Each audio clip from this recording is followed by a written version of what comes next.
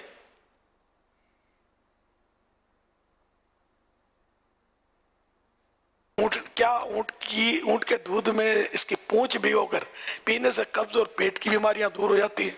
اور دودھ میں دم کا بھگونا تو یہ حکیم صاحب کا پیغام آیا ہے کہ دودھ میں دم کا بھگونا یہ سمجھ میں نہیں آ رہا کیونکہ دم میں پیشاب کا اثر ہونے کا خطرہ ہے. یہ بھی ایک وجہ ہے. چھٹے پیشاب کے تو پیشاب تو اگر یقینی معلوم نہیں ہے اس ناپاک تو نہیں کہیں گے تاہم یہ کہ پیشاب صحت کے لیے مفید تو ہو ہی نہیں سکتا ہے تو ہے ہی حرام اس کا پینا. صلو علی الحبیب صلی اللہ علی محمد. اونٹ کو نکیل کیوں ڈالتے ہیں یہ اونٹ کے ماہر جو تھے یہی بتا رہے تھے اور یہی بتا سکتے ہیں. نکیل کیسے ڈالتے ہیں یہ ہے البتہ کہ یہ جو اس کی لمبی تھوتنی ہوتی ہے منہ ہوتا ہے اس میں ناک میں یہ جو یہ ہے نا یہ چیز دونوں کے بیچ میں جو اس میں یہ لوہے کا وہ کوئی نوکدار آلہ ڈال کر سوراخ بناتے ہیں زندہ بالکل.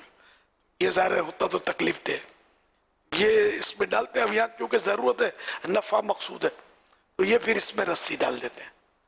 اب یہ رسی پکڑ کے اس کو چلاتے ہیں نا تو اس کو یہ پتہ ہوتا اونٹ کو کہ میں اگر یہ کھینچوں گا تو مجھے درد ہوگا تو یوں یہ نکیل سے قابو میں رہتا ہے. بقرعید کا جو اونٹ آتا ہے ہمارے ہاں تو اس کی نکیل کو یہ لوگ کھینچتے رہتے ہیں بیچارے. یہ اس کا کوئی حل بہت مشکل ہے. لوگ مانتے نہیں ہیں بچے نہیں مانتے کھینچ کے چلا رہے ہوتے ہیں اور یہ اس کا زخم بڑھ جاتا ہوگا. اس سے ایسا بچوں کو نہ کرنے دیا جائے بڑے بھی ایسا نہ کریں.